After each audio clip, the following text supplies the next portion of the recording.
Hello दोस्तों, स्वागत है आपका उत्तराखंड भूमि क्लासेस में। तो आज से हम यहाँ पे UK triple S C one दरोगा और साथ ही यहाँ पे यूके पीएससी लैब असिस्टेंट के लिए यहाँ पे क्लासेस स्टार्ट कर रहे हैं, जो कि आपका चैप्टर वाइज क्लासेस रहने वाली हैं, जिसमें हम सबसे पहले यहाँ पे नाइन्थ और यहाँ पे टेंथ जो आपका है उसके पूरे यहाँ पे एनसीईआरटी के हर एक चैप्टर वाइज यहाँ पे ब्रीफ में एक बार चर्चा करने वाले हैं, जिसमें आपका फिजिक्स, केमिस्ट्री, बायोलॉजी और यहाँ पे इन्वायरमेंट भी रहने वाला है।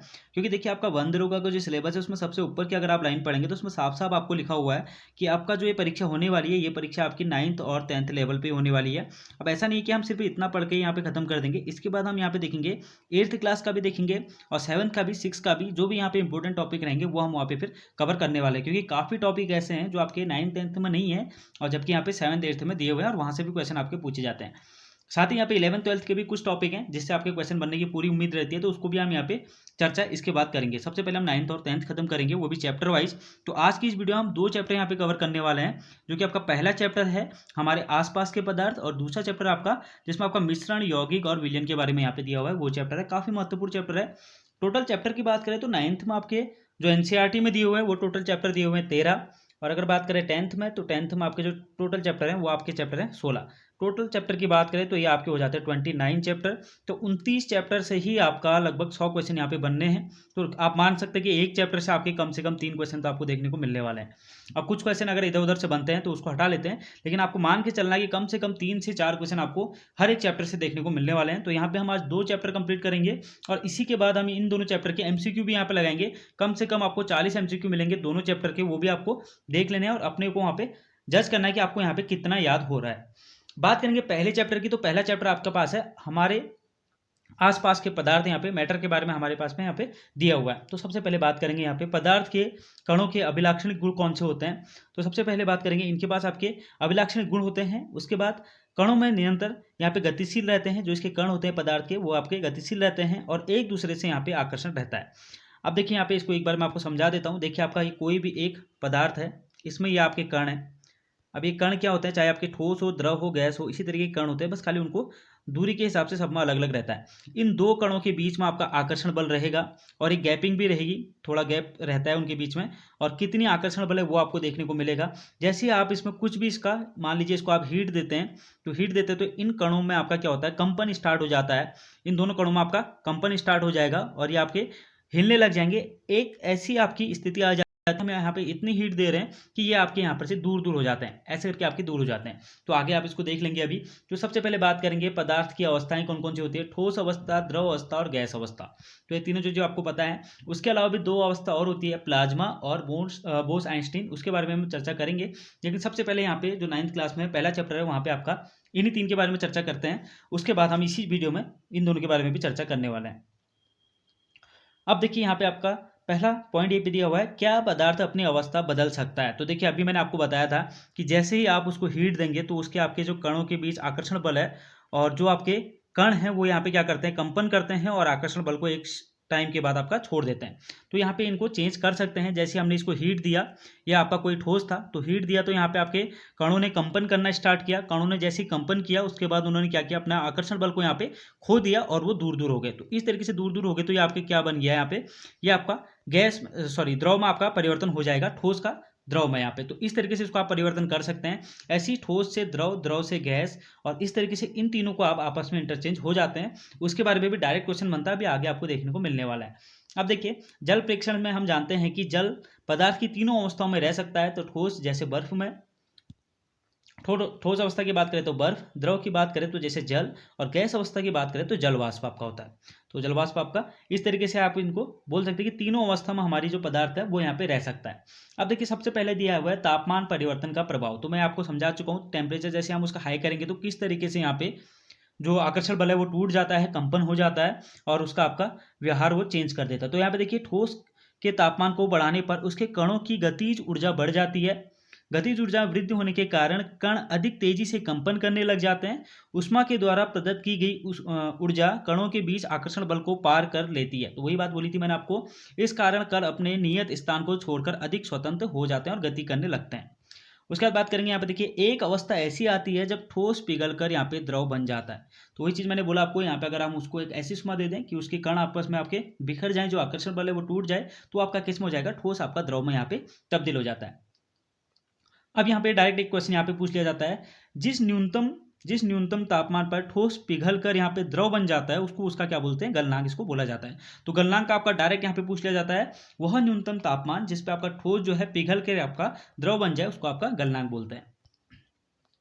अब बात करेंगे यहाँ पे, देखिए यहाँ पे भी काफी महत्वपूर्ण है, ये आपसे डायरेक्ट क्वेश्चन बन जाता है यहाँ पे, दाब परिवर्तन पर प्रभाव। देखिए अगर हम अभी हमने टेम्परेचर पे किया था, अभी हम देखिए दाब परिवर्तन करते हैं तो उससे भी आपके सब चीजें चेंज हो जाती है, ठोस का गैस बन जाएगा, गैस का द्रव बन जाएगा, द्रव का ठोस बन जाएगा, सब कुछ यहाँ पे बन जाता है।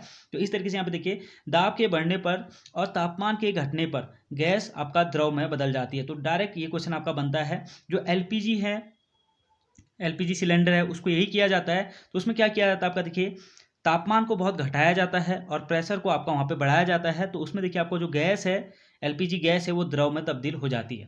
तो ये डायरेक्ट यहाँ पे क्वेश्चन बनता है कि आपका क्या करता है, वहाँ पे दाब को बढ़ाते हैं, जो प्रेशर है उसको बढ़ाना है, और यहाँ पे जो टेम्परेचर है उसको कम करके गैस को द्रव में बदल सकते हैं। तो ये आपको अच्छे से याद रखना है, ये डायरेक्ट आपसे पूछा जाता है। इसी तरह हम कह सकते हैं कि पदार्थ की अवस्थाएं यानी ठोस, द्रव व गैस दाब और तापमान के द्वारा भी तय की जा सकती हैं। तो देखिए अब आगे यहाँ पे आपको दिया हुआ है पूरा एक ग्राफ, ये आपको अच्छे से याद रख लेना है। यहाँ पे देखिए हमने क्या किया, द्रव को रखा है यहाँ पे, ठोस को यहाँ पे आपका गैस को। अब इसमें देखिए सबसे पहले हम बात करेंगे, इधर से हम ठोस से हम द्रव की ओर और द्रव से गैस की ओर जाएंगे और फिर गैस से ठोस की ओर जाएंगे। तो इस तरीके से हमने जाना है यहाँ पे। देखिए अब बात करेंगे सबसे पहले, अगर ठोस से आपको द्रव बनाना है तो आपको याद रखना है कि उसको आप उस प्रक्रिया को आपको क्या बोलते हैं, संगलन आपको बोला जाता है। आपसे डायरेक्ट पूछ लिया जाता है कि ठोस से द्रव बनने की प्रक्रिया को आपका क्या बोलेंगे, तो उसको संगलन बोलते हैं। अगर द्रव से आपको गैस बनाना है तो ये आप सब लोगों को पता भी होगा, द्रव अगर गैस में आपका हो जाते हो तो उसको आपका वाष्पीकरण बोला जाता है। अगली चीज, गैस से अगर आपका ठोस बनता है तो उसको आपका निक्षेपण बोलते हैं। तो ये तीनों चीजें आपको याद रखनी है। अब उसके बाद हम आते हैं वापस, द्रव से अगर हम ठोस बनाए तो उसको हम जमना बोलेंगे, और ठोस से गैस बनाए तो उसको हम बोलेंगे ऊर्ध्वपातन।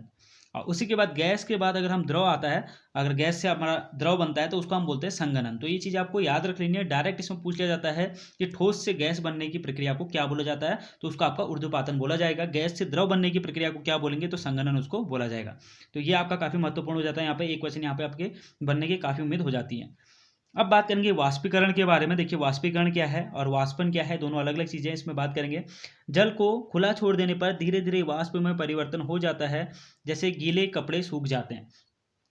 अब बात करेंगे वाष्पीकरण क्या होता है। अगर आप देखिए एक बर्तन में यहाँ पे पानी लेते हैं, जल लेते हैं, तो इसमें क्या होता है आपका, और ऊपर से उसको आप ढक देते हैं किसी भी कागज से या फिर कॉपी से, तो आप देखेंगे कि 1 या 2 दिन में ये इसमें आपका यहाँ पे जो इसका तल है यहाँ पे आपके पानी की बूंदें आ जाएंगी। तो ये किसके कारण होती है, वाष्पीकरण के ही कारण होती है यहाँ पे।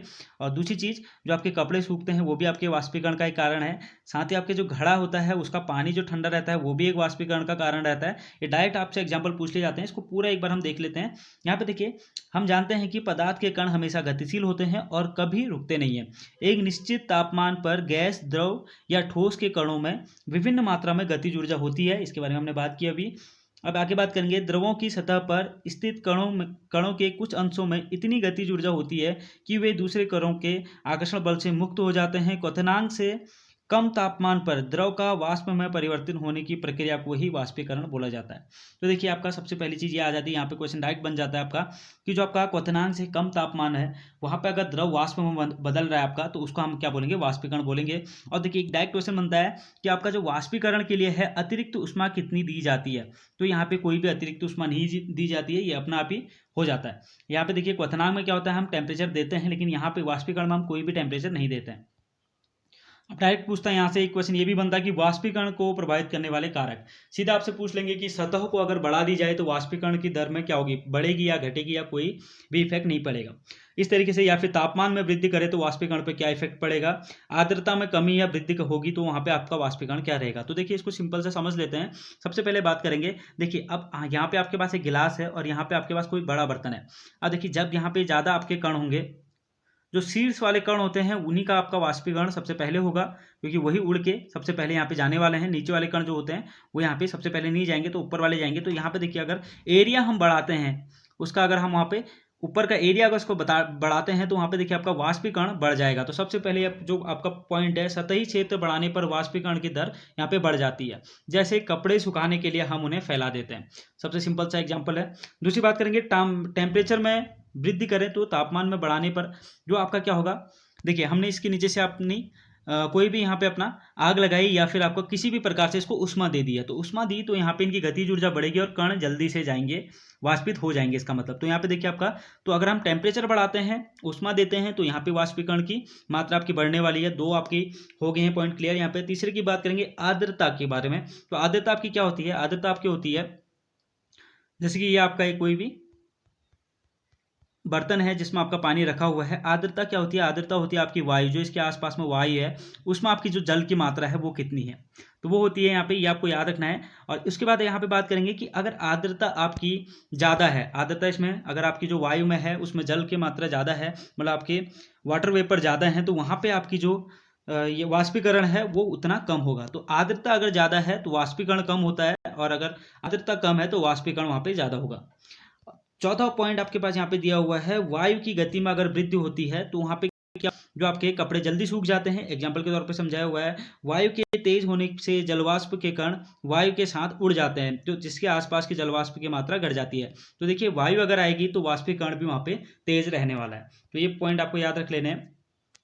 अगला पॉइंट आपके पास देखिए, वाष्पीकरण के कारण शीतलता कैसे होती है। तो देखिए सबसे पहले आप याद कर लीजिए, जैसे आपका हाथ है, हाथ में अगर आप डीजल या पेट्रोल हल्का सा डालते हैं तो वाष्प बन के उड़ जाता है तुरंत ही, थोड़ी देर में ही, और वहाँ पे आपको ठंडक महसूस होती है। तो वहाँ पे क्या होता है, जो आपका ये डीजल है, पेट्रोल है, ये जो उड़ता है, ये आपके जो हाथ के आसपास के जो एरिया है वहाँ से आपका क्या करता है, ऊर्जा को ले लेता है, जितनी भी वहाँ पे हीट है उसको ले लेता है और उसको लेके आपका उड़ जाता है। तो इसी कारण वहाँ पे आपको ठंडक महसूस होती है। तो यही चीज़ यहाँ पे लिखी हुई है, खुले हुए बर्तन में द्रव के निरंतर वाष्पीकृत होते रहता है। वाष्पीकरण के दौरान कम हुई ऊर्जा पुनः प्राप्त करने के लिए द्रव के कण अपने आसपास की ऊर्जा को अवशोषित कर लेते हैं। इस तरह आसपास की ऊर्जा के अवशोषित होने के कारण शीतलता आपको लगती है। तो अगर आसपास की ऊर्जा आपकी चली जाएगी तो उससे आपको यहाँ पे शीतल लगने वाला है। अगला आपके पास यहाँ पे इसी चैप्टर में पॉइंट दिया रहता है, गर्मियों में हमें सूती कपड़े क्यों पहनने होते हैं। आपसे डायरेक्ट क्वेश्चन पूछा जाता है कि यहाँ पे गर्मियों के दिन में कौन से कपड़े पहनने चाहिए, तो यहाँ पे सूती कपड़े उसका डायरेक्ट आंसर रहता है। कारण वही है कि आपका ये क्या करता है, वाष्पीकरण जल्दी से करता है और जिससे आपको शीतल लगता है। और वही चीज़ यहाँ पे एक चीज़ और पूछता है कि आपका जो पसीने में, अगर आप पसीने से भीगे हुए हैं या फिर कुछ भी जैसे कि आपका डीजल पेट्रोल हो गया, कुछ भी वहाँ पे आपको छिड़का जाए या फिर आपको कोई परफ्यूम छिड़का जाए, तो वो कैसे आपको ठंडक देता है। तो ठंडक देने का कारण आपको वाष्पीकरण याद रखना है।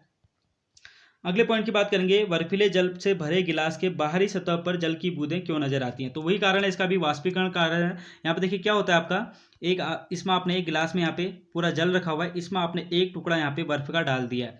तो यहाँ है आपके जो साइड में है, ये आपके क्या रहेंगे, यहाँ पे वाटर वेपर रहेंगे, जो कि आपका जलवाष्प है, पर्यावरण का जलवाष्प है। तो इसमें क्या होता है आपका, जैसे ही पानी आपका ठंडा हो जाएगा, ये पानी पूरा ठंडा हो जाएगा, तो इधर का एरिया आपका ठंडा हो जाता है और ये जलवाष्प आपके इस गिलास के कोने पे आपके आ जाता है। तो यही कारण है यहाँ पे कि जो आपकी बूंदें होती हैं क्यों आ जाती है, उसका भी कारण आपका क्या हो जाएगा, जलवाष्प यहाँ पे हो जाएगा। अब बात करेंगे यहाँ पे पदार्थ की चौथी अवस्था जो कि आपकी प्लाज्मा होती है उसके बारे में। तो प्लाज्मा आपकी क्या होती है, इससे आपके क्वेश्चन बन सकता है। प्लाज्मा में आपका इसमें क्या होता है, देखिए आपके एक कोई भी आपका एक रॉड है जिसके अंदर आपने कोई भी गैस एक भरी हुई है। इस गैस को क्या करते हैं, यहाँ पे इलेक्ट्रिक फील्ड देते हैं, या फिर आपका इलेक्ट्रिक फील्ड नहीं, यहाँ पे आपको इसको चार्ज करना है, किसी भी माध्यम से इसको आप चार्ज कर सकते हैं। इलेक्ट्रिक चार्ज यहाँ पर से आपको उसको देना है या करंट देना है, ये बोल सकते हैं। तो इसके अंदर क्या होता है आपका, ये एक प्लाज्मा बन जाता है। प्लाज्मा बनता है कि इसका मतलब ये होता है कि ये आयनीकृत हो जाता है, ये आयन में यहाँ पे आपका टूट जाता है और यहाँ पे आपका ये क्या करता है, आपका प्रकाश भी देता है। तो यही कारण है। इसमें देखिए इसके बारे में पूरा चर्चा कर लेते हैं। इस अवस्था में कण अत्यधिक ऊर्जा वाले और अधिक उत्तेजित होते हैं। यह कण आयनीकृत गैस के रूप में होते हैं। तो ये आपको याद रख लेना है, अत्यधिक उत्तेजित होते हैं, साथ ही आपके अत्यधिक ऊर्जा वाले होते हैं और आयनीकृत गैस के रूप में आपके रहते हैं। अब यहाँ पे देखिए अगला पॉइंट है, काफी लोगों को पता होगा, काफी लोगों को नहीं भी पता होगा। जो आपका फ्लोरेसेंट ट्यूब होता है और नियॉन बल्ब होता है उसमें आपकी प्लाज्मा होती है। तो यहाँ पे आपको ऑप्शन देखने को मिल सकता है कि फ्लोरेसेंट ट्यूब में और नियॉन बल्ब जो आपका होता है उसमें आपका कौन सा भाग रहता है। यहाँ पे देखिए तो उसमें आपका प्लाज्मा रहता है। नियॉन बल्ब के अंदर नियॉन गैस और फ्लोरेसेंट ट्यूब के अंदर हीलियम या कोई अन्य गैस होती है। विद्युत ऊर्जा प्रवाहित होने पर यह गैस आयनीकृत यानी आवेशित हो जाती है। आवेशित होने से ट्यूब या बल्ब के अंदर चमकीली यहाँ पे प्लाज्मा तैयार हो जाती है। तो ये आपको याद रख लेना है। आगे बात करेंगे, गैस के स्वभाव के अनुसार इस प्लाज्मा में से एक विशेष रंग की चमक होती है। और यहाँ पे देखिए प्लाज्मा के कारण ही सूर्य के और जो तारों के आसपास की जो चमक दिखाई देती है वो इन्हीं के कारण दिखाई देती है। तो क्योंकि वहाँ पे देखिए आपका सूर्य के आसपास क्या आपका हाइड्रोजन है और वो यहाँ पे आपका आयनिकित फॉर्म में भी रहता है। हाइड्रोजन हाइड्रोजन आपका हीलियम बनाता है, तो उसी के कारण यहाँ पे तारे और जो सूरज है अपना, उसके आसपास में आपको पूरा चमक जो दिखती है वो प्लाज्मा के कारण ही दिखती है और उच्च तापमान के कारण तारों में प्लाज्मा बनता है। तो ये चीज़ आपको याद रखनी है, ये भी आपसे डायरेक्ट क्वेश्चन यहाँ पे पूछा जा सकता है। अगला पॉइंट आपके पास बोर्स आइंस्टाइन कंडस्टेन है। यहाँ पे देखिए आपकी 5वीं अवस्था है, इस पे अभी प्रयोग चल ही रहे हैं। तो यहाँ पे देखिए आपका सबसे पहले किसने इसके बारे में बात की थी, तो सबसे पहले बात करें तो 1920 में भारतीय वैज्ञानिक आपके सत्यनाथ बोस ने इनके बारे में चर्चा की थी, लेकिन इन्होंने इसके बारे में कोई भी यहाँ पे आपके एविडेंस नहीं दिए थे। इन्होंने खाली ये बोला था कि इसकी 5वीं अवस्था हो सकती है। और उन्होंने यहाँ पे क्या बोला था, उन्होंने बोला था कि आप वायुमंडल से कोई भी यहाँ पे अपना एक गैस की यूनिट लीजिए, आपने यहाँ पे वायुमंडल से गैस लिए और इसका 1,00,000वां भाग, तो यहाँ पे 1,00,000वां भाग उसका निकाल के उसको टेम्परेचर, कम टेम्परेचर पे रखना है। तो कम टेम्परेचर पर रखेंगे तो उस पर आपका जो अवस्था मिलेगी वो ठोस द्रव गैस कुछ भी नहीं मिलेगी, वो आपकी क्या मिलेगी, 5वीं अवस्था मिलने वाली। ये चीज़ इन्होंने बोली थी। इसी को यहाँ पे फिर क्या किया, जो अल्बर्ट आइंस्टाइन है उन्होंने एक वापस से इस पर खोज की, क्योंकि खोज इन्होंने यहाँ पे पूरा नहीं किया था, इन्होंने खाली यहाँ पे अपने तथ्य दिए हुए थे गणितीय माध्यम से। तो यहाँ पे इन्होंने जो सत्येंद्र नाथ बोस हैं, सॉरी यहाँ पे गलत पढ़ दिया, तो इन्होंने क्या किया था, खाली आपका गणितीय माध्यम से इनको साबित किया हुआ था, लेकिन इन्होंने कोई भी एविडेंस वहाँ पे नहीं दिए हुए थे।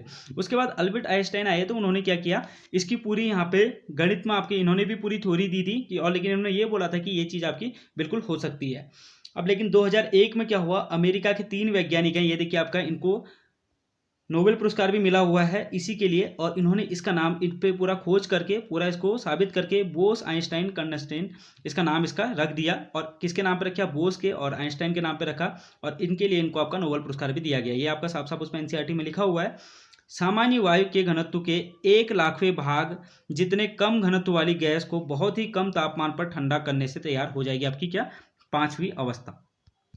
तो यहाँ पे देखिए आपका पहला चैप्टर ये कंप्लीट हो जाता है। पहले और दूसरे चैप्टर के आपको एमसीक्यू अभी लास्ट में यहीं पे देखने को मिलने वाले हैं। अब हम बात करेंगे यहाँ पे दूसरे चैप्टर की। तो देखिए दूसरा चैप्टर आपका क्या है,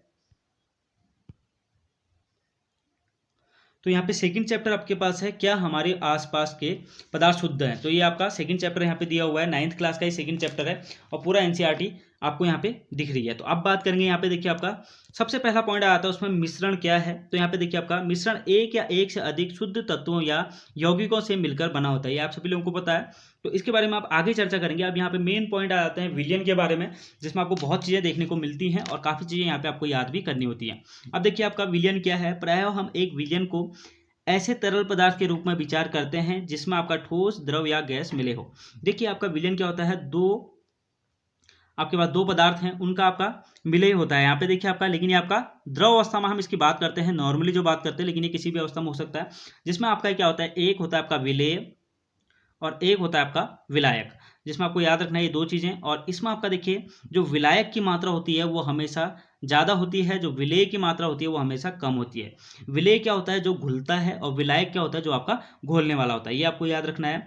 अब यहाँ पे देखिए इसको पढ़ लेते हैं। हम एक विलयन को ऐसे तरल पदार्थ के रूप में विचार करते हैं जिसमें आपका ठोस द्रव या गैस मिले हो। किसी विलयन के दो भागों जैसे आपका विलायक और विलेय यहाँ पे में बांटा गया है। विलयन का वह घटक जो दूसरे घटक को विलयन में मिलाता है उसे आपका विलायक बोलते हैं। तो देखिए आपका विलयन में दो घटक हैं, विलेय और आपका विलायक, और जो आपका घुलने वाला है वो आपको विलेय बोलना है उसको, और जो घोलता है उसको आपका विलायक बोलते हैं। अब उसके बाद देखते हैं विलयन में वह घटक प्रायः कम मात्रा में होता है जो कि विलायक में घुल जाता है। तो यहाँ पे देखिए आपका, तो उसे विलेय बोलते हैं, जो घुलता है उसको विलेय बोलते हैं, और वो कम मात्रा में आपका रहता है। उदाहरण के लिए यहाँ पे देखिए बहुत इंपॉर्टेंट एक एग्जांपल भी है, उसको आपको बताने वाला हूँ। चीनी और जल का विलयन में एक तरल घोल में ठोस का उदाहरण है। यहाँ पे देखिए आपका, जिसमें आपका जो चीनी है वो विलेय है, जो घुलने वाली है, और जो विलायक है वो आपका जल है। अब इंपॉर्टेंट आ जाता है यहाँ पे ये आयोडीन और अल्कोहल के विलयन, जिसे आपका टिक्चर आयोडीन के नाम से जाना जाता है। तो डायरेक्ट यहाँ से क्वेश्चन पूछ लेता है टिक्चर आयोडीन आपकी क्या होती है, तो यहाँ पे उसको किसका मिश्रण होता है, आपका आयोडीन और अल्कोहल का। और उसको आपका के नाम से जाना जाता है, जिसमें आपका आयोडीन जो होता है वो आपका विलेय होगा और जो आपका एल्कोहल है वो आपका विलायक होगा। तो डायरेक्ट आपसे पूछ लिया जा सकता है कि आयोडीन और एल्कोहल का आपका जो विलयन होता है उसको किस नाम से जानते हैं, वो तो आपको पता चल गया। और डायरेक्ट आपसे पूछ ले कि आयोडीन और एल्कोहल में जो विलयन है उसमें विलेय कौन है और विलायक कौन है, तो ये भी आपको पता चल गया। मैक्सिमम जिसका जो ज़्यादा होगा वो आपका क्या हो जाएगा, यहाँ पे विलायक हो जाएगा और वो आपका एल्कोहल है, और आयोडीन आपका कम मात्रा में रहेगा तो आपका विलेय हो जाएगा। और जो पेय युक्ति आपकी होती है, जो कि आपका जल, सोडा जल है, कोक इत्यादि है, उसमें क्या होता है आपका गैस के रूप में आपका CO2 भरा जाता है, आप लोगों को पता है उसके बारे में भी। और जिसमें आपका देखिए आपका जो विलायक है वो क्या होगा, वो आपका जल होगा, और जो CO2 है वो आपका विलेय यहाँ पे होगा। एक सिंपल सा क्वेश्चन ये भी बनता है आपका, जो अगर गैस है और गैस में आपके हम बोल देते हैं कि जो आपका वायु है उस वायु के दो घटक है, ऑक्सीजन और नाइट्रोजन, जिसमें आपका ऑक्सीजन 21% होता है और नाइट्रोजन आपका 78% होता है। एक समांगी मिश्रण आपसे बोल दिया जाए तो आपसे पूछ लिया जाए इसमें कि विलेय कौन है और विलायक कौन है, तो आप सीधे सीधे बता सकते हैं कि विलेय जो कम मात्रा में है ऑक्सीजन है, और विलायक क्या है इसमें आपका नाइट्रोजन हो जाएगा। तो इस तरीके से भी आपसे इसमें पूछा जा सकता है। अब बात करेंगे विलयन के गुण की, तो विलयन के गुण के बारे में चर्चा कर लेते हैं। इसके बारे में भी काफी बार यहाँ पे क्वेश्चन पूछने को मिल जाता है। तो यहाँ पे देखिए आपका सबसे पहला पॉइंट है, विलयन एक समांगी मिश्रण है। तो समांगी मिश्रण का मतलब आपका क्या है कि कोई भी एक विलयन है उसमें जो कण है, चाहे आपका एक एग्जाम्पल के तौर पर बताऊं तो नमक और आपका पानी का जो मिश्रण है उसको आप समांगी मिश्रण बोल सकते हैं, क्योंकि उसमें देखिए जो नमक है और पानी है, अगर उसको आप सही से घोलें तो नमक के कण आपको देखने को नहीं मिलने वाले हैं। तो उसी को जिसमें आपके कण देखने को ना मिले उसको आपका समांगी मिश्रण बोल देंगे। और विलयन के कण का व्यास जो होता है उसका, ये डायरेक्ट आपसे क्वेश्चन बन जाता है कि 1 नैनोमीटर होता है। तो आपसे पूछ लेंगे कि विलयन के जो आपके कण होते हैं वो उसका कितना व्यास रहता है, तो 1 नैनोमीटर मतलब आपका 10⁻⁹ मीटर यहाँ पे रहता है। इससे भी छोटा रहता है, इसलिए वे ठीक हो गया। उसके बाद अब अगला पॉइंट आपके पास आता है, अपने छोटे आकार के कारण विलयन के कण जो आपके गुजर रही प्रकाश के किरण को फैलाते नहीं है, इसलिए विलयन में प्रकाश का मार्ग नहीं दिखाई देता। तो देखिए आपका इतने छोटे कण होते हैं इसमें कि ये आपका प्रकाश को फैला नहीं पाते हैं, और इसमें आपका क्या होता है, जो प्रकाश होती है वो डायरेक्ट यहाँ से आपकी निकल जाती है। यहाँ पे आपको बीच में कोई भी कण, यहाँ पे आपको प्रकाश नहीं देखने को मिलेगी। अभी आगे जाके इसका आपको एक एग्जाम्पल यहाँ पे समझा दिया जाएगा फोटो के माध्यम से। इस तरीके से इसमें होता है, आपको ये याद रखना है। दूसरी चीज आप देखिए, इतने छोटे कण हैं तो उनको आपको छानने पर तो वो अलग नहीं हो पाएंगे, आप छन्नी से तो उसको अलग नहीं कर पाएंगे। तो यहाँ पे वही चीज लिखी है, छानने की विधि द्वारा विलेय के कणों को विलयन से पृथक नहीं किया जा सकता है। और विलयन को शांत अगर छोड़ देते हैं, अगर हम इस विलयन को शांत छोड़ दें तो ऐसा भी नहीं है कि जो कण है आपके वो नीचे बैठ जाएं, ऐसा नहीं होता है। तो ये भी चीज है, और कण नीचे नहीं बैठते, अर्थात ये आपके क्या होते हैं, विलयन जो है आपका स्थायी होता है। दूसरी चीज पे आ जाते हैं। दूसरी चीज आपकी कोलाइडी विलयन क्या होता है। देखिए कोलाइडी विलयन क्या है, हमने अभी विलयन के बारे में बात की, वो आपका क्या था, समांगी विलयन था, एक समांगी मिश्रण था जिसमें आपके कण आपके नहीं दिखते थे। इसमें क्या होता है, हल्के हल्के आपको कण यहाँ पे दिखेंगे नहीं, लेकिन इसमें क्या होता है, आपके कण होते हैं जो आपके अलग हो सकते हैं। तो उसके बारे में चर्चा करेंगे। क्या है यहाँ पे देखिए, ये क्या है, आपका विषमांगी मिश्रण है। एग्जाम्पल है दूध, बहुत बार पूछा जाता है यहाँ पे दूध एग्जाम्पल जो है आपका किसका है, तो कोलाइडी विलयन का एग्जाम्पल है। इसमें क्यों है अभी देख लेते हैं। कोलाइडी कणों के छोटे आकार के कारण हम इन्हें आंख से नहीं देख पाते, लेकिन इन्हें देखिए आंख से तो इसको भी नहीं देख पाते, लेकिन यह कण प्रकाश की किरण को आसानी से फैला देते हैं। देखिए उससे बड़े यहाँ पे कण रहते हैं, जितना आपका जो समांगी विलयन था उससे बड़े कण यहाँ पे आपको देखने को मिलेंगे कोलाइड विलयन में। भले ही उनको हम आंखों से नहीं देख सकते, लेकिन अगर हम प्रकाश उसमें डालें तो प्रकाश को वो फैलाने की यहाँ पे क्षमता रखते हैं। तो यहाँ पे देखिए प्रकाश को फैलाते हैं, जैसा कि हम यहाँ पे क्रियाकलाप में भी यहाँ पे आगे जाके यहाँ पे देखने वाले हैं। यहाँ पे देखिए आपका एक टॉर्च है, ये आपका एक विलयन है, समांगी विलयन है, जिसके बारे में हम पहले चर्चा कर चुके हैं। तो ये देखिए इसने क्या किया, आपका यहाँ पे इसने प्रकाश को नहीं फैला रखा है। और जैसे हम बात करेंगे यहाँ पे आपका कोलाइड विलयन की, देखिए कोलाइड विलयन ने आपका क्या किया, प्रकाश को यहाँ पे फैला दिया और प्रकाश का यहाँ पे मार्ग भी दिखाया हुआ है। तो ये चीजें यहाँ पे है। अब देखिए आगे इसी में दिया हुआ है, प्रकाश की किरण का फैलना टिंडल प्रभाव यहाँ पे कहलाता है। देखिए टिंडल प्रभाव के बारे में बोला जाता है, बहुत बार क्वेश्चन आता है। तो प्रकाश की किरण का फैलना ही यहाँ पे टिंडल प्रभाव होता है। टिंडल नामक वैज्ञानिक ने इसकी खोज यहाँ पे की थी। एक कमरे में छोटे से छिद्र द्वारा जब प्रकाश की किरण आती है तब वहां पे हम टिंडल प्रभाव को देख सकते हैं। ये चीजें हमने कर भी सकते हैं घर पे रह के। और आगे देखिए, यह कमरे में मौजूद धूल के कण जो होते हैं आपके और जो कार्बन के कण होते हैं उनके द्वारा यहाँ पे प्रकाश को फैलाया जाता है। जब एक घने जंगल में अगर यहाँ पे आपका सूर्य की किरण गुजरती है तो वहां पर टिंडल प्रभाव को देख सकते हैं। जंगल में कोहरे में छोटे छोटे जल के कण भी होते हैं जो कोलाइडी कणों के समान यहाँ पे व्यवहार करते हैं। तो ये कोलाइडी कणों के बारे में यहाँ पे दिया हुआ है, या आप अपने घर पे भी इसके कर सकते हैं, जो कि आपका प्रैक्टिकल यहाँ पे हो सकता है वहाँ पे। अब बात करेंगे कोलाइडी जो आपका विलयन है उसके आपके गुणधर्म क्या क्या होते हैं। तो देखिए ये आपका क्या है, विषमांगी मिश्रण है, पहले ही बता चुका हूँ। कण इसमें दिखते नहीं है लेकिन वहाँ पे होते हैं। और यहाँ पे देखिए कोलाइडी कणों के आकार इतना छोटा होता है कि ये पृथक रूप से आंखों से नहीं देखे जा सकते, लेकिन उनसे आपका जो विलयन है, समांगी विलयन है, उससे आपका बड़ा ही होगा। और यह इतने बड़े होते हैं कि प्रकाश के किरण को फैला देते हैं और उनके मार्ग को भी यहाँ पे दृश्य बनाते हैं, जबकि आपका विलयन में ये चीज़ नहीं होता है। इनको शांत छोड़ दिया जाए तब ये कण तल पे बैठ जाते हैं। देखिए यहाँ पे तल पे बैठ जाते हैं, जबकि आपका विलयन में ये तल पे नहीं बैठते हैं, अर्थात ये भी आपका होते तो स्थायी है। और आगे बात करते हैं यहाँ पे देखिए, ये छानन विधि द्वारा मिश्रण से पृथक नहीं किए जा सकते, किंतु एक विशेष विधि अपकेंद्रीकरण तकनीक द्वारा ये पृथक किए जा सकते हैं। तो ये आपको याद रख लेना है, छानन विधि द्वारा आपके ये पृथक नहीं किए जा सकते, लेकिन अपकेंद्रीकरण से आपके ये पृथक कर सकते हैं कोलाइडी विलयन को। अब वहाँ पे अगर हमने बात करें तो आपका जो विलयन है उसको हम किसी भी तरीके से यहाँ पे नहीं कर सकते हैं, मतलब छानन विधि से नहीं कर सकते, अन्य तरीके से हम उसको भी कर सकते हैं।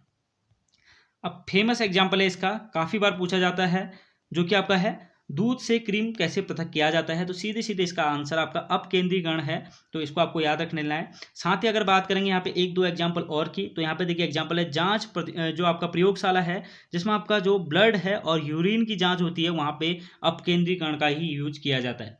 डेयरी तथा घर में क्रीम से मक्खन निकालने की प्रक्रिया भी आपकी क्या होती है, इसी विधि द्वारा होती है।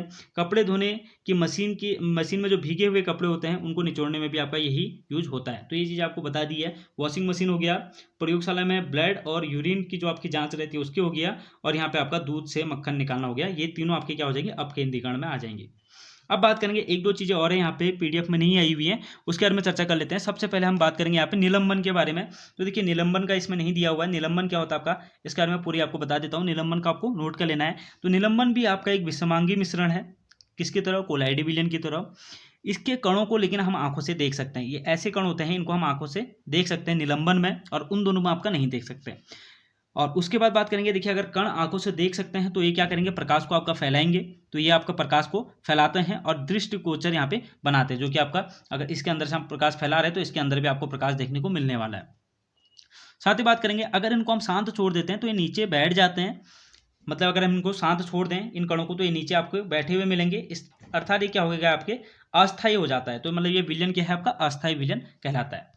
तो ये चीज़ें होगी। अब बात करेंगे यहाँ पे, देखिए आपका दिया हुआ है वायु से गैसें कैसे यहाँ पे प्राप्त करते हैं। तो यहाँ पे देखिए काफ़ी महत्वपूर्ण है और बहुत बार एक क्वेश्चन पूछा जाता है। तो इसमें हम क्या करते हैं, देखिए आपका वायु एक समांगी मिश्रण है, इसके घटकों को प्रभाजी आसवन विधि द्वारा पृथक किया जाता है। तो बहुत बार क्वेश्चन बनता है, वायु के घटकों को अगर हम अलग अलग करें तो किस विधि से कर सकते हैं, तो प्रभाजी आसवन विधि द्वारा यहाँ पे कर सकते हैं। देखिए वायु लिया, दाब बढ़ाया, देखिए आपने क्या किया, प्रेशर को बढ़ाया, और यहाँ पे टेम्परेचर को क्या किया, कम कर दिया।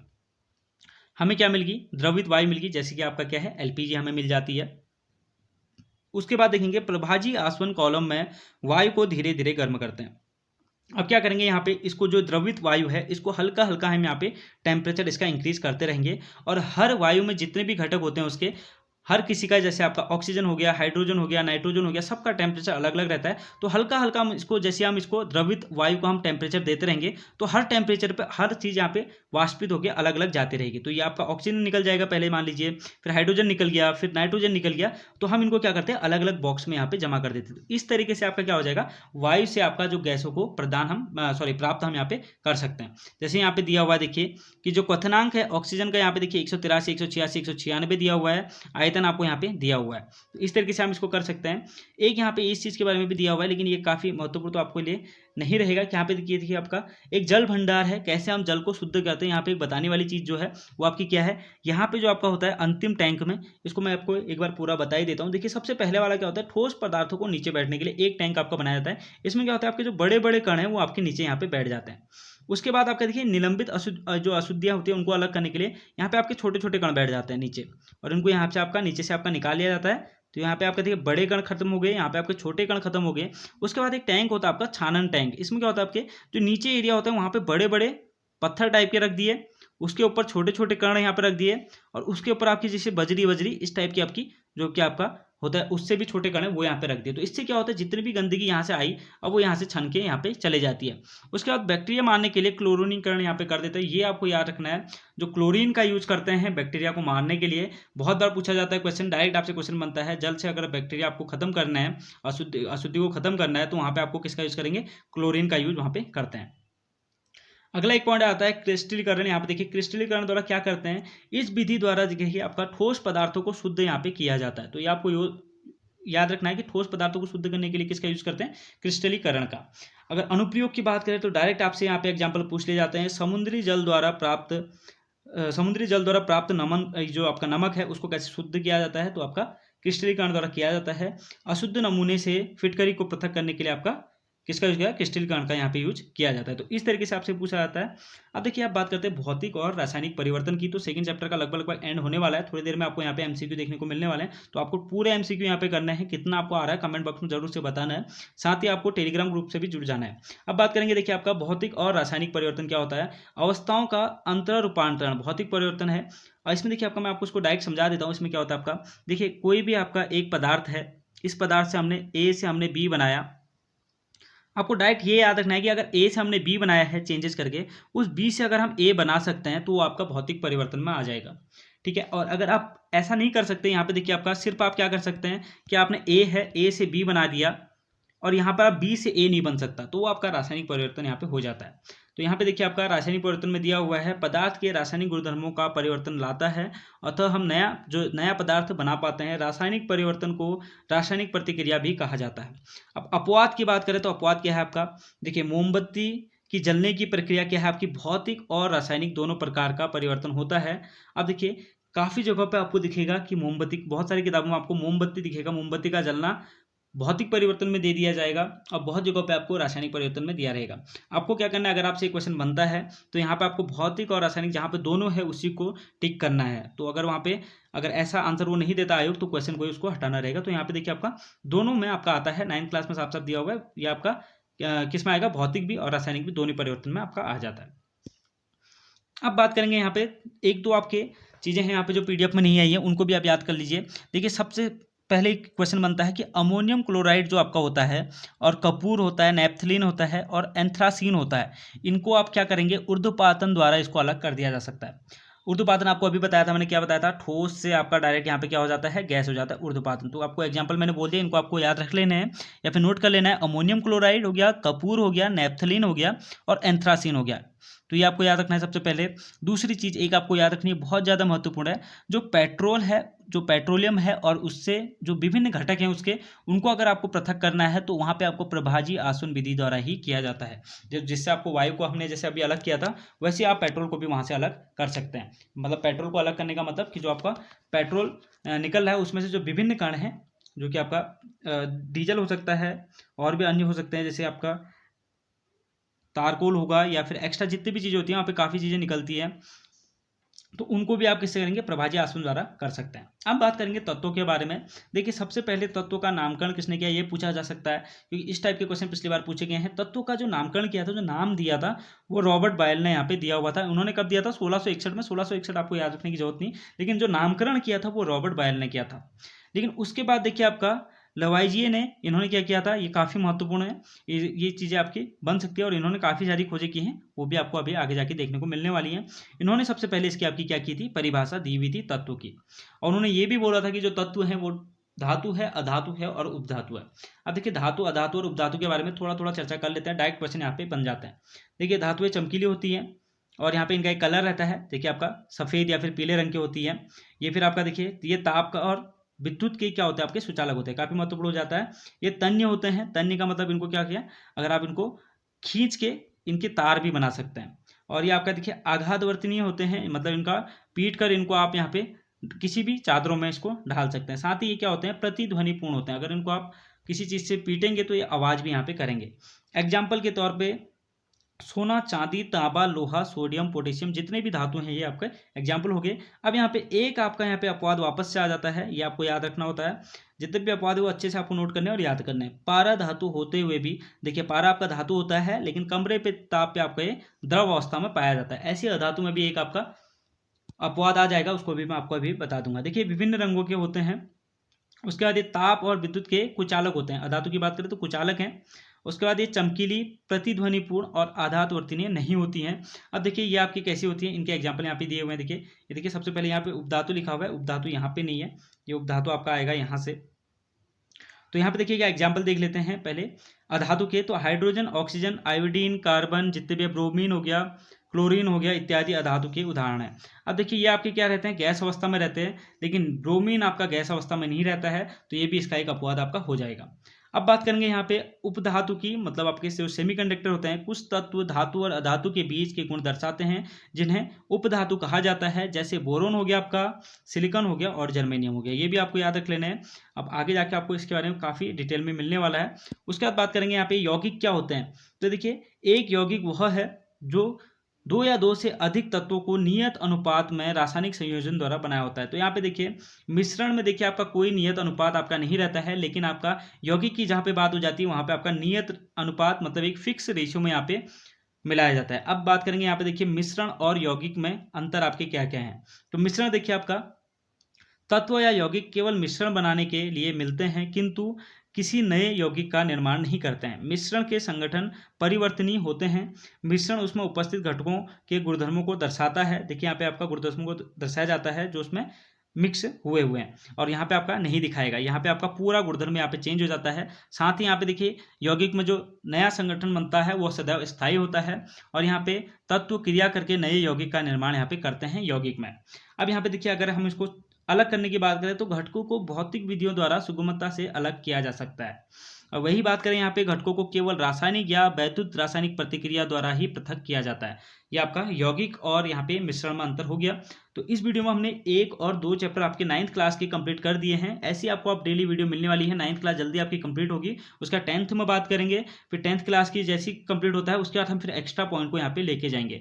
ये आपका लैब असिस्टेंट के लिए भी काफी महत्वपूर्ण रहने वाला है और आपका फॉरेस्ट इंस्पेक्टर के लिए भी। अब यहाँ पे देखिए जितने भी MCQ हैं इन 2 चैप्टर से वो आपको यहाँ पे आगे देखने को मिलेंगे। आपको अच्छे से देखना है और साथ ही कमेंट बॉक्स में जरूर से बताना है कि आपको ये सीरीज आगे चालू रखनी है नहीं रखनी है, आपको बता देना है। तो अभी हेलो फ्रेंड्स, स्वागत है आपका उत्तराखंड भूमि क्लासेस में। तो आज यहाँ पे हम बात करने वाले हैं लैब असिस्टेंट 1 दरोगा कनिष्ठ सहायक के लिए साइंस की प्रैक्टिस सीरीज की यहाँ पे पार्ट 1 ये रहने वाला है। यहाँ पे विज्ञान आपको देखने को मिलने वाला है। देखिए 20 क्वेश्चन यहाँ पे लाए गए हैं, चैप्टर वाइज ये सीरीज आपकी चलने वाली है। और यहाँ पे देखिए अगर आपके 15 से ऊपर नंबर आ रहे हैं तो आपका सिलेक्शन यहाँ पे 100% हो जाएगा। अगर कम नंबर आ रहे हैं तो आपको और तैयारी करने की यहाँ पे आवश्यकता है। तो आसान लेवल के क्वेश्चन रखे गए हैं, आसान भी है और कुछ यहाँ पे मॉडरेट लेवल पे आपको मिलने वाले हैं। लैब असिस्टेंट कनिष्ठ सहायक 1 दरोगा के लिए काफी महत्वपूर्ण रहने वाला है। देखिए ये पार्ट 1 इसलिए है क्योंकि यहाँ पे देखिए 2023 की बात करें तो इसमें हमारा ये आपका सीरीज जो चल रही है ये पार्ट 1 वाली है। इससे पहले अगर 2022 की बात करें तो वहां पे देखिए आपको 45 प्लस वीडियोज आपको मिलने वाली हैं आपको टेलीग्राम ग्रुप पे। साथ ही आपको देखिए प्लेलिस्ट पूरा चेक कर लेना है एक बार, वहां पे आपको देखने को मिल जाएंगी कितने क्वेश्चन वहां पे आपको करा रखे हैं। अब बात करेंगे सबसे पहले क्वेश्चन की। तो सबसे पहला क्वेश्चन आपको दिया हुआ है, देखिए यहाँ पे आपका प्लाज्मा के संदर्भ में निम्नलिखित कथनों पर विचार कीजिए। इस अवस्था में कण अत्यधिक ऊर्जा वाले होते हैं और अधिक उत्तेजित यहाँ पे होते हैं। पहला ऑप्शन आपको ये दिया हुआ है, कथन दिया हुआ है, ये कण आयनीकृत गैस के रूप में होते हैं, फ्लोरेसेंट ट्यूब और नियॉन बल्ब में प्लाज्मा होता है। तो यहाँ पे देखिए आपका इस टाइप से क्वेश्चन दिया हुआ है, 2 कथन दिए हुए हैं आपको किसके बारे में, प्लाज्मा के बारे में, और उस पर आपको पूछा गया है कि इस पे आपका कौन सा सही है कौन सा गलत है पूछा जा रहा है। केवल एक सही है, केवल 2 सही है, एक और 2 दोनों सही है, ना तो एक ना ही 2 आपका सही है। तो ये चीज आपसे बोली जा रही है। ऑप्शन आपने अच्छे से देख लिया है। देखिए आपको अपने मार्क्स यहाँ पे काउंट करने कितनों के आंसर आप सही दे पा रहे हो, मैं आपको आंसर बताते रहूंगा। उससे पहले आपको सोच लेना कि मेरा आंसर ये है, और आपके कितने सही कितने गलत हो रहे हैं वो आपको कमेंट बॉक्स में बताना है। और इस सीरीज को अगर आपको चालू रखना है तो इस सीरीज को आपको इस पे आपके कमेंट बॉक्स में लिख देना है कि आपको इस सीरीज को चालू रखवाना है। तो बात करेंगे, देखिए आपका जो प्लाज्मा है वो आपका यहाँ पे क्या होता है, देखिए अत्यधिक ऊर्जा वाला होता है, बिल्कुल राइट है। और यहाँ पे देखिए उत्तेजित भी होता है, बहुत सही है। यहाँ पे देखिए ये आपका ऑप्शन ए आपका बिल्कुल राइट हो गया। अब बात करेंगे, ये कण आयनीकृत गैस के रूप में होते हैं, ये भी बिल्कुल सही है। और यहाँ पे देखिए फ्लोरेसेंट ट्यूब और नियॉन बल्ब में प्लाज्मा होता है, बिल्कुल सही बात है। तो यहाँ पे आपका दोनों ऑप्शन यहाँ पे राइट हो जाते हैं। तो यहाँ पे आपका देखिए आपका ए और बी यहाँ पे जो कि आपका सी ऑप्शन है, 1 और 2 यहाँ पे सही हो जाते हैं। अब बात करेंगे अगले क्वेश्चन की, तो अगला क्वेश्चन देखिए आपके पास दिया हुआ है, निम्नलिखित कणों में से किन कणों के बीच सबसे कम आकर्षण बल होता है। तो सबसे कम आकर्षण बल की बात की जा रही है, तो ठोस में होता है सबसे कम, या फिर गैसों में होता है, या द्रवों में होता है, या इनमें से कोई नहीं। तो सभी लोगों को इसका आंसर पता होगा, सबसे कम आकर्षण बल किस पे होता है आपका, देखिए गैसों में होता है। सबसे ज्यादा कणों के बीच में जो गैपिंग रहती है वो किसकी रहती है, आपकी गैसों की रहती है। अब बात करेंगे इस पे, आपको सीरीज पूछा जा सकता है कि सबसे ज्यादा किस में रहती है, फिर बीच में किस में, फिर सबसे कम किस में। तो अब देखिए इसका आंसर तो आपका बी हो गया। अगर इस तरीके से पूछा जाता है तो सबसे पहले आपकी होती है ठोसों में, तो ए में सबसे ज्यादा हो जाएगी। उसके बाद बात करें तो द्रवों में, उसके बाद बात करें तो यहाँ पे गैसों में। तो इस तरीके से ये आपकी सीरीज बनती है, यहाँ पे ए ग्रेटर देन सी और सी ग्रेटर देन आपका यहाँ पे बी। तो यहाँ पे इस तरीके से इसको भी पूछा जा सकता है। और देखिए ऐसे क्वेश्चन आपसे वहां पे अगर दूरसंचार की बात करें तो वहां पे पूछे गए थे, और इस बार भी आपका लैब असिस्टेंट हो चाहे आपका वन दरोगा हो, इस टाइप के क्वेश्चन वहां पे बन सकते हैं। वन दरोगा में भी आपके ऐसे क्वेश्चन यहाँ पे बने थे। अब बात करेंगे, देखिए जो वन दरोगा की आपकी सीरीज है, जो आपकी प्रैक्टिस सेट यहाँ पे प्रीवियस ईयर की कराई दी जा रही थी, तो वो भी आपकी चालू रहने वाली है। अभी हम इसके साथ साथ में वो भी यहाँ पे देखते रहने वाले हैं। अब बात करेंगे अगले क्वेश्चन की, तो दो नंबर आपके क्वेश्चन हो चुके हैं। यहाँ पे तीसरे क्वेश्चन की बात करते हैं, किसी ठोस का सीधे गैसीय अवस्था में बदलना क्या कहलाता है, बोला जा रहा है। तो उसको आपका वाष्पन बोला जाता है, या ऊर्ध्वपातन बोला जाता है, संघनन, या फिर आपका संगलन। तो यहाँ पे देखिए इन चारों के बारे में आपको यहाँ पे देखिए जो फिजिक्स का चैप्टर वाइज क्लासेस हैं, जिसमें आपको पूरा बता रखा है कि किस में कौन सा आपका होता है। केमिस्ट्री में भी बता रखा है, फिजिक्स में भी ये चीज आपकी बता दी गई थी। तो यहाँ पे देखिए किसी ठोस का सीधे गैस में बदलना आपका क्या बोला जाता है, तो इसका बी ऑप्शन आपका राइट आंसर हो जाएगा, ऊर्ध्वपातन। देखिए तो बी ऑप्शन इसका आपका राइट आंसर हो जाएगा। अगले क्वेश्चन की बात करते हैं। यहाँ पे देखिए अगला क्वेश्चन आपको दिया हुआ है, ऊर्ध्वपातन से ही क्वेश्चन आपको दिया हुआ है। देखिए यहाँ पे आपका निम्नलिखित में से ऊर्ध्वपातन पदार्थ कौन सा है पूछा जा रहा है। तो अमोनियम क्लोराइड और यहाँ पे नेफ्थलीन है, या फिर ए और बी दोनों है, या इनमें से कोई नहीं। अब देखिए इसमें बहुत लोग क्या गलती करते हैं, सीधे सीधे आपने नेफ्थलीन देख लिया, तो यहाँ पे कपूर देख लिया, तो पूरा यहाँ पे बी ऑप्शन को राइट आंसर करके आगे चले जाते हैं। तो देखिए आपका मेन आपको याद रखना है अमोनियम क्लोराइड, ये भी आपका एक ऊर्ध्वपातन होता है। इसमें भी आपका ये भी आपका क्या होता है, ठोस से सीधा गैसीय अवस्था में परिवर्तित हो जाता है अमोनियम क्लोराइड। तो यहाँ पे इसको आपको अच्छे से याद रखना है, इसका आपका राइट आंसर हो जाएगा। कभी कभी आपको देखिए ऑप्शन में मिलता है यहाँ पे आपका निम्न में से कौन सा, इसमें किस में आपका ऊर्ध्वपातन नहीं होगा, तो बहुत लोग वहां पे गलती करते हैं, अमोनियम क्लोराइड पे यहाँ पे टिक कर देते हैं। तो इस पे भी होता है आपका ऊर्ध्वपातन। तो यहाँ पे आप देखिए सी ऑप्शन इसका आपका राइट आंसर हो जाएगा। ऐसी क्वेश्चन आपको आगे देखने को मिलने वाला है जिसमें आपका किसमें नहीं होता है ये पूछा गया है। तो सी ऑप्शन इसका आपका राइट आंसर है। अब देखिए अगला क्वेश्चन आपको दिया हुआ है, देखिए अब यहाँ पे आपको आंसर भी दिख गया है। वाष्पीकरण वह प्रक्रम है जिसमें जल वाष्प बदलता है। जल वाष्प में आपका कहां पे बदलता है, 100 डिग्री सेंटीग्रेड पे। अब देखिए जल वाष्प में आपका वाष्पीकरण के बारे में पूछा जा रहा है, अपने क्वथनांक पे बदलता है, अपने क्वथनांक से कम ताप पर, या कमरे के ताप पे। तो बहुत लोग गलती करते हैं, अपने क्वथनांक पे यहाँ पे राइट कर देते हैं। बहुत लोग यहाँ पे 100 डिग्री सेंटीग्रेड देख लेते हैं यहाँ पे। तो यहाँ पे आपका राइट आंसर हो जाएगा सी ऑप्शन, जो कि आपका क्या है, अपने क्वथनांक से कम ताप पर ही आपका बदलता है। किसमें, आपका जल वाष्प में। अगले क्वेश्चन की बात करेंगे। यहाँ पे देखिए आपका निम्नलिखित में से तापमान का एसआई मात्रक के बारे में आपसे पूछा जा रहा है। तो ऑप्शन है आपके पास फारेनहाइट है, सेल्सियस है, पास्कल है, या फिर केल्विन है। तो यहाँ पे आपका राइट आंसर हो जाएगा डी ऑप्शन। इसमें भी बहुत लोगों को कंफ्यूजन रहता है, तो केल्विन इसका आपका राइट आंसर हो जाएगा। अब अगले क्वेश्चन की बात करेंगे। यहाँ पे देखिए आपका निम्नलिखित में से किसे तरल पदार्थ कहते हैं। अब देखिए तरल पदार्थ किसे बोला जाता है ये पूछा जा रहा है आपका। तो देखिए आपका ठोस, यहाँ पे सॉरी गैस और द्रव में, गैस और द्रव को बोला जाता है, द्रव और गैस को बोला जाता है, ठोस और गैस को बोला जाता है, या ठोस द्रव गैस तीनों को आपका तरल पदार्थ बोला जाता है। तो यहाँ पे देखिए आपका राइट आंसर हो जाएगा बी ऑप्शन। तो बी ऑप्शन जो कि आपका क्या है, यहाँ पे द्रव व गैस को यहाँ पे आपका क्या बोला जाता है, तरल पदार्थ बोला जाता है। अगला क्वेश्चन आपके पास देखिए आंसर, देखिए सिंपल सा क्वेश्चन है, निम्नलिखित में से किसे रसोई घर में प्रयोग करते हैं। तो एलपीजी को किया जाता है, एमआईसी को किया जाता है, सीएनजी को किया जाता है, इन सभी को किया जाता है। तो यहाँ पे देखिए आपका एलपीजी यहाँ पे ए ऑप्शन में है, तो ए ऑप्शन है आपका लिक्विड पेट्रोलियम गैस, यहाँ पे इसको आपका राइट आंसर बोला जाएगा। तो यही आपका ए ऑप्शन इसका राइट हो जाएगा। अगले क्वेश्चन की बात करेंगे। यहाँ पे देखिए आपका अगला क्वेश्चन दिया है, वाहनों के प्रयोग की जाने वाली, देखिए आपका वाहनों में कौन सी गैस प्रयोग की जाती है पूछा जा रहा है। तो यहाँ पे एलपीजी की जाती है, एमआईसी की जाती है, सीएनजी की जाती है, या ये सभी आपका। तो यहाँ पे आपका राइट आंसर हो जाएगा, सभी लोगों को पता होगा सीएनजी, यहाँ पे सी ऑप्शन इसका आपका राइट आंसर हो जाएगा। अब बात करेंगे बर्फ के गलनांक की बात की जा रही है। तो बर्फ का गलनांक कितना है सभी लोगों को पता होगा। ए ऑप्शन दिया है 100 डिग्री सेंटीग्रेड, 273 केल्विन दिया हुआ है, 373 डिग्री सेंटीग्रेड, या फिर आपका यहाँ पे दिया हुआ है 373 केल्विन। तो यहाँ पे आपका राइट आंसर हो जाएगा 273 केल्विन, यहाँ पे जो कि आपका कितना होता है 0 डिग्री सेंटीग्रेड आपका होता है। तो यहाँ पे आपका बी ऑप्शन इसका राइट आंसर हो जाएगा। अगले क्वेश्चन पे बात करते हैं। यहाँ पे देखिए अगला क्वेश्चन क्या है आपका, बहुत पॉपुलर क्वेश्चन है, बहुत बार पूछा जाता है, चाहे आप एसएससी रेलवे के एग्जाम में देंगे तो वहां पे आपको बहुत बार ये क्वेश्चन आपको देखने को मिलने वाला है।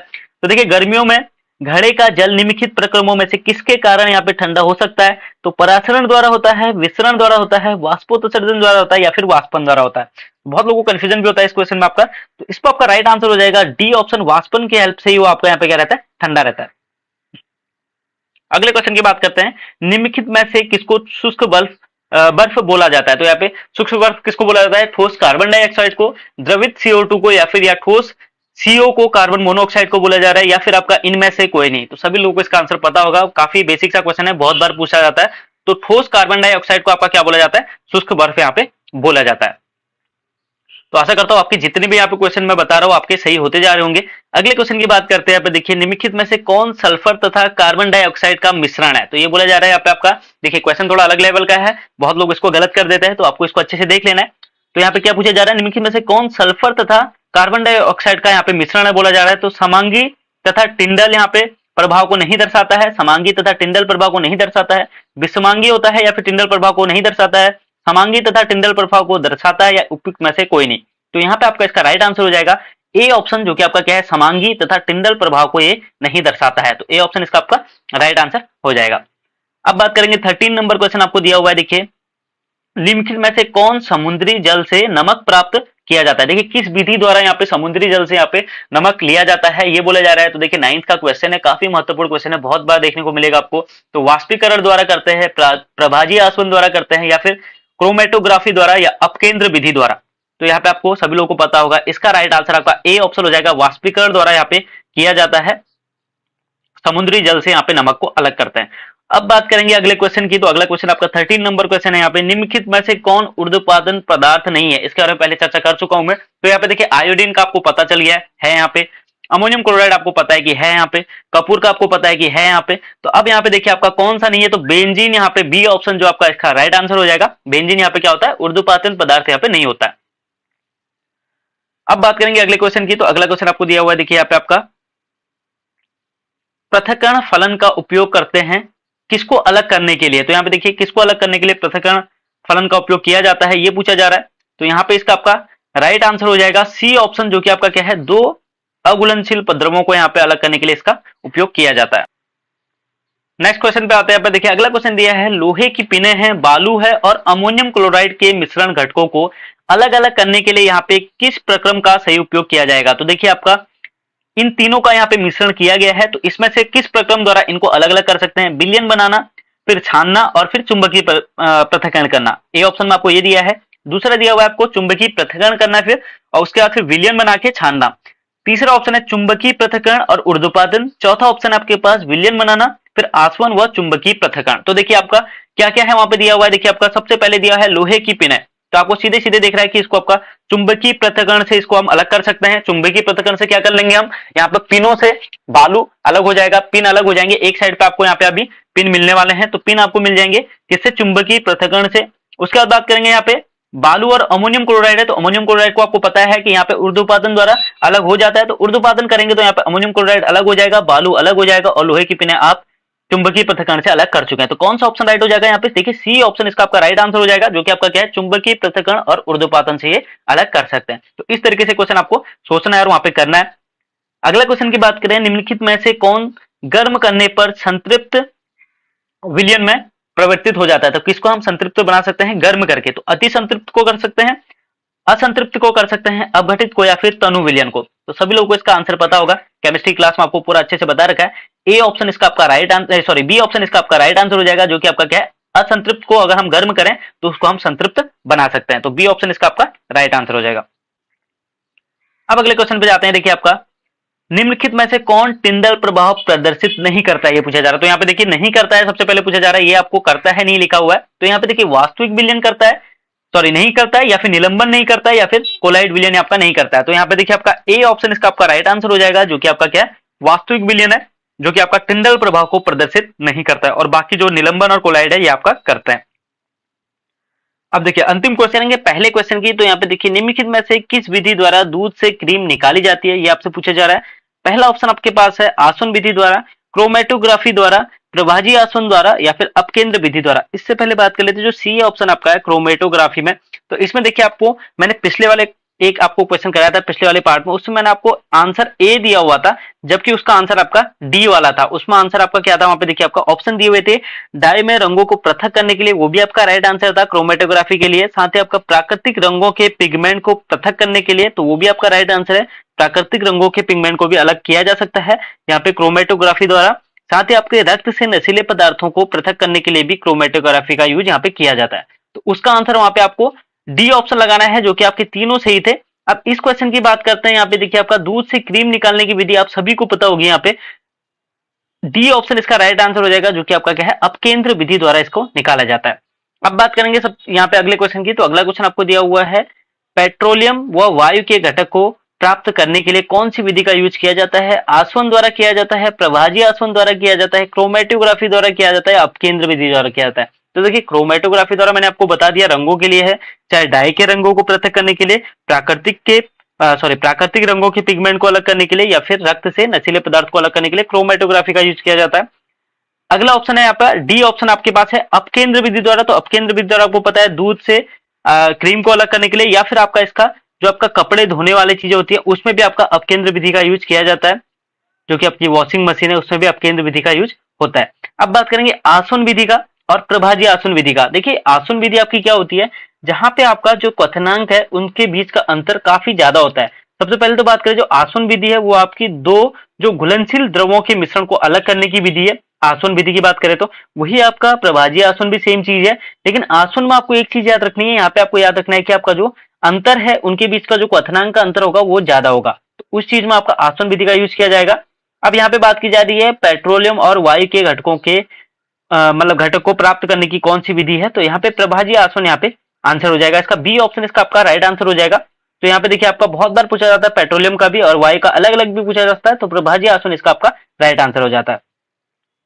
अब देखिए वही क्वेश्चन यहाँ पे वापस से मैंने रिपीट किया हुआ है, क्योंकि पहले वाले जो वीडियो थी उसमें यहाँ पे मैंने ए ऑप्शन को यहाँ पे राइट आंसर बोल दिया था। तो यहाँ पे देखिए आपको क्या देखने को मिलेगा, निम्नलिखित प्रक्रियाओं में से कौन सी क्रोमेटोग्राफी से संबंधित है? तो डाई में से रंगों को पृथक करना, प्राकृतिक रंगों के जो पिगमेंट है उनको पृथक करना, या रक्त से नशीले पदार्थ को पृथक करना। तो मैंने आपको बोल दिया कि इसका आंसर आपका यहाँ पे देखिए अगला क्वेश्चन अगला ऑप्शन आपका धातु शोधन के दौरान लोहे को पृथक करना।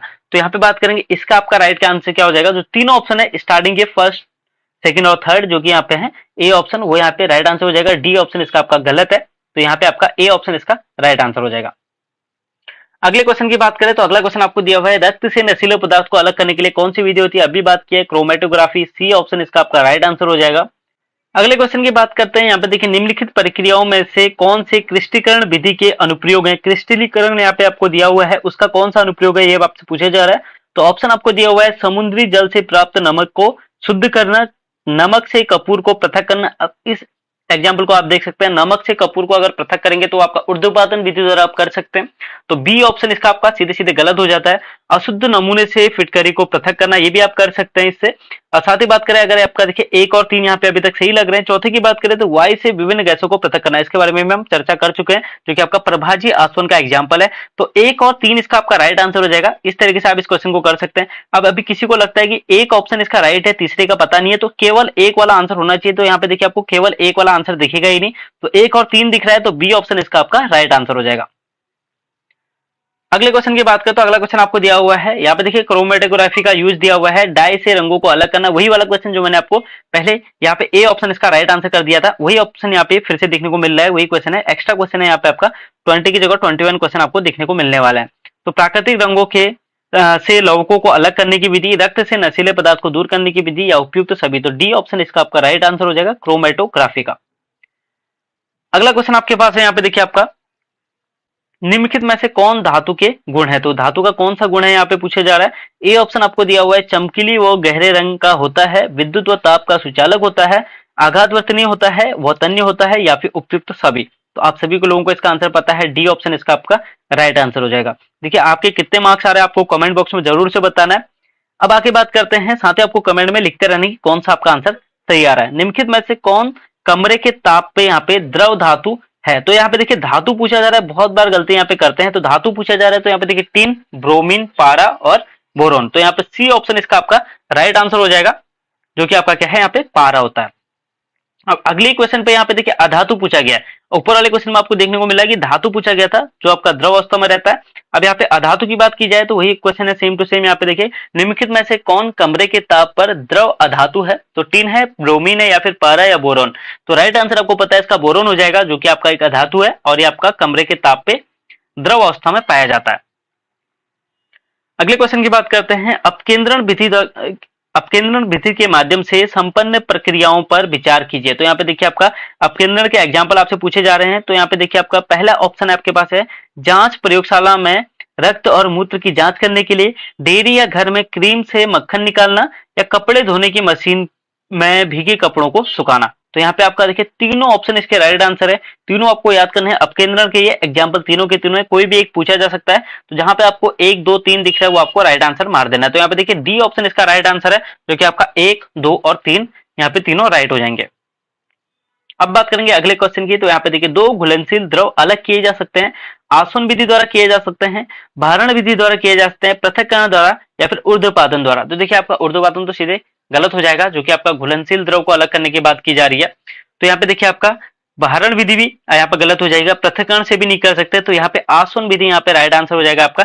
घुलनशील द्रव को अलग करने के लिए मैं आपको पहले ही बता चुका हूँ, दो घुलनशील द्रव को अलग करने के लिए यहाँ पे या तो आसवन विधि या फिर प्रभाजी आसवन विधि द्वारा यहाँ पे अलग किए जाते हैं। अगले क्वेश्चन की बात करते हैं। तो निम्नलिखित में से किस विधि द्वारा निलंबन के कण को दूर किया जा सकता है, ये आपसे पूछा जा रहा है। तो ऑप्शन ए है आपके पास आसवन विधि द्वारा, पृथक्करण फलन द्वारा, या भारण विधि द्वारा, या फिर ऊर्ध्वपातन द्वारा। तो यहाँ पे देखिए आपका जो राइट आंसर हो जाएगा, अगर हम बात करें यहाँ पे निलंबन कण को दूर करने की, तो यहाँ पे देखिए भारण विधि का यूज किया जाता है, जो कि आपका यहाँ पे सी ऑप्शन यहाँ पे आपका राइट आंसर हो जाएगा। ए बी और डी आपको पता ही है किस किस विधि में किया जाता है। अगले क्वेश्चन की बात करें तो निम्नलिखित में से किस विधि के द्वारा दो अघुलनशील द्रव को अलग किया जाता है? तो अघुलनशील की बात की जा रही है। तो अघुलनशील देखिए आपका कौन कौन सा ऑप्शन है, आसवन द्वारा, पृथक्करण फलने द्वारा, या फिर आपका भारण विधि द्वारा, या ऊर्ध्वपातन द्वारा। तो यहाँ पे आपका राइट आंसर हो जाएगा, जो कि आपका अगर अघुलनशील बोलता है तो वहां पे आपका पृथक्करण फलने द्वारा यहाँ पे किया जाता है। तो आपका 14 नंबर क्वेश्चन है, जब कमरे में किसी छोटे छिद्र से प्रकाश की किरण आती है तो कमरे की जो धूल और कार्बन कणों द्वारा यहाँ पे फैला दी जाती है, जिसमें आपका निम्नलिखित में से कौन सा कोलाइड या कोलाइड का उदाहरण है, ये पूछे जा रहा है। तो इसमें से आपका देखिए आपका कोलाइड का एग्जाम्पल पूछा जा रहा है। तो वाहनों से निकलने वाला धुआं है, सेविंग क्रीम है, पनीर है, या फिर बादल है। तो चारों ऑप्शन आपको दिए हुए हैं, इसमें से कौन कौन सा सही है कोलाइड का एग्जाम्पल, वो आपसे पूछा जा रहा है। तो यहाँ पे देखिए आपका केवल 1 और 2 है, केवल 4 है, केवल 2 3 4 है, या 1 2 3 4 है। तो देखिए चारों आपके एग्जाम्पल हैं, तो डी ऑप्शन इसका आपका राइट आंसर होने वाला है। अगले क्वेश्चन की बात करते हैं। अगला क्वेश्चन आपको दिया हुआ है यहाँ पे देखिए, निम्नलिखित में से कौन उपधातु का उदाहरण है पूछा जा रहा है। तो उपधातु आपसे पूछी जा रही है, बोरोन है, ब्रोमीन है, पारा है, या फिर टिन है। तो राइट आंसर आपको पता है। यहाँ पे देखिए आपका धातु और अधातु की हमने बात की थी अभी यहाँ पे पारा और टिन की। तो बोरोन यहाँ पे इसका ए ऑप्शन इसका आपका राइट आंसर हो जाएगा। तो इसका आंसर आपका हो जाएगा, उपधातु का एग्जाम्पल कौन सा है, बोरोन यहाँ पे होता है। अगले क्वेश्चन की बात करते हैं। अगला क्वेश्चन आपको दिया हुआ है, निम्नलिखित में से कौन घटकों के पृथक्करण के लिए आवश्यक है। तो यहाँ पे देखिए पृथक्करण की आपकी बात की जा रही है। तो पृथक्करण क्यों किया जाता है? अवांछित या हानिकारक घटकों को दूर करने के लिए किया जाता है, या फिर शुद्ध पदार्थ को प्राप्त करने के लिए किया जाता है, लाभदायक घटक को प्राप्त करने के लिए किया जाता है, या उपयुक्त तो सभी। तो आप सभी को लग रहा है यहाँ पे आंसर कौन सा सही होगा? तो डी ऑप्शन इसका आपका राइट आंसर है। तो यहाँ पे आपका इन चीजों के लिए ये चीज की जाती है। तो अगले क्वेश्चन की बात करते हैं, निम्नलिखित में से कौन समांगी मिश्रण का उदाहरण है पूछा जा रहा है। कॉपर सल्फेट का विलयन, या फिर नमक और सल्फर का विलयन है, मिश्रण है, सॉरी यहाँ पे सी ऑप्शन है, सल्फर और लोहे के चूर्ण का मिश्रण, या उपयुक्त तो सभी यहाँ पे ऑप्शन में दिया हुआ है। तो यहाँ पे इसका राइट आंसर हो जाएगा, समांगी मिश्रण का उदाहरण जो आपका होता है कॉपर सल्फेट का विलयन यहाँ पे होता है। ए ऑप्शन इसका आपका राइट आंसर हो जाएगा।